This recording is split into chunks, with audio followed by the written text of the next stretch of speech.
To my YouTube channel Papon Blog. মই আছোঁ যোৰহাট।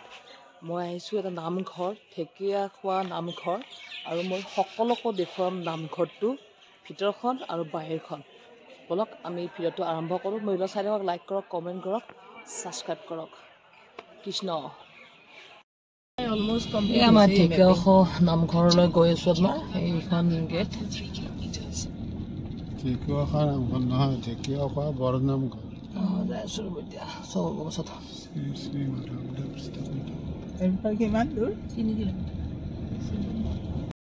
ৰাস্তাৰ কাষে চাহপাত বাগিচাখন আছে। ৰাস্তাটো বহুত ধুনীয়া। মেইন হাইৱেৰ পৰা 3 কিলোমিটাৰ।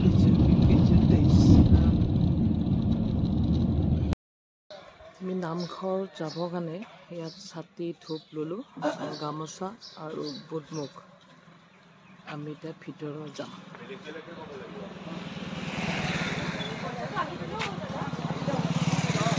আৰু এইখন আপোনাৰ মেইন গেট।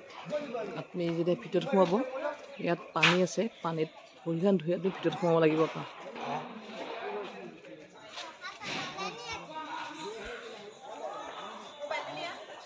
ঢেকীয়াখোৱা নামঘৰ।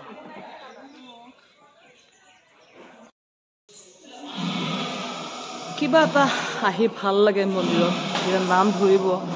মই শুনিছোঁ ৰাতিপুৱাৰ পৰা গধূলি নাম ধৰি থাকে আপোনাৰ।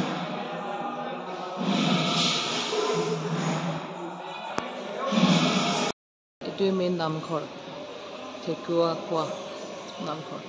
আৰু কোনোবা যে প্ৰসাদ চসাদ আনে ইয়াত।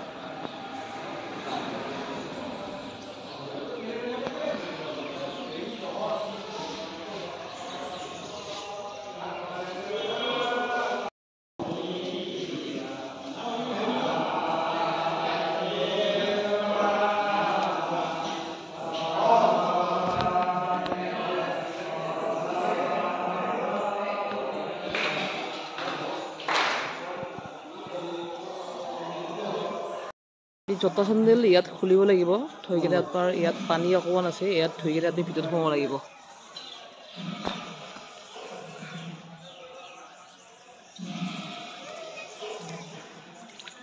মই এনেকুৱা ভিতৰত প্ৰৱেশ কৰিলোঁ।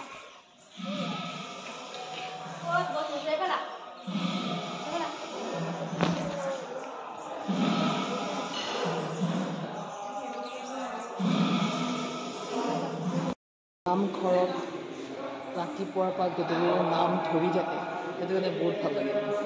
মই এতিয়া এটা দণ্ডপাঠ কৰিম ইয়াতো, যে মোৰ জীৱনটো ভালে কুশলে যায়, যে মোৰ বাক ভালে ৰাখে, সেইটো কাৰণে বহুত প্ৰাৰ্থনা জনাওঁ।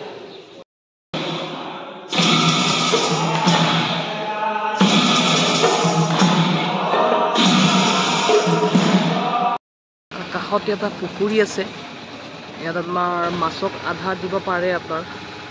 আৰু এইপিনে বহুত ধুনীয়া লগা আপোনাৰ মন্দিৰটোৰ অস্ত্ৰে বস্ত্ৰে আপোনাৰ বহুত ধুনীয়া।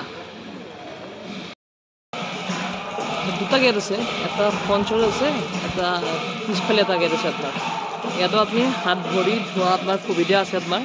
এনেকুৱা আপুনি হাত ভৰি ধুই আপুনি মানে নামঘৰত প্ৰৱেশ কৰিব পাৰিব আপোনাৰ।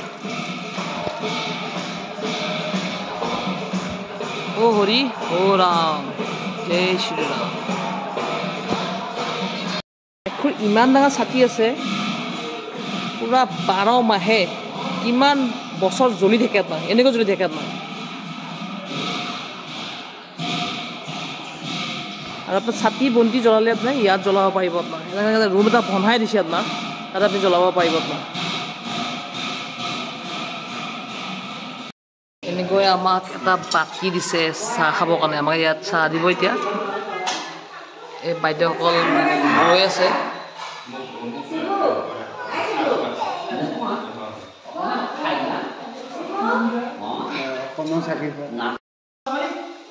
নামঘৰত এদিন ৰঙা চাহ খাব লাগে। মজা। ও হৰি ও ৰাম।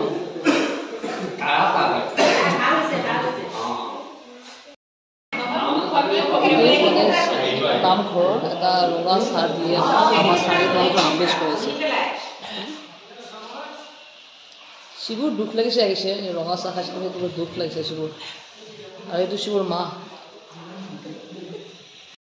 তলত এতিয়া আইতা বহি আছে অকলশৰীয়াই আইতাক সুধিলোঁ আইতাক ঘৰ ক'ত আইতাই কৈছে অকণমান দূৰত আইতাৰ লগত বহি ভাল লাগিল কথা পাতি ভাল লাগিল এনে লাগে যে আইতাই মানে নামঘৰটোৱে ৰখি আছে এনেহেন লাগে আৰু কৃষ্ণ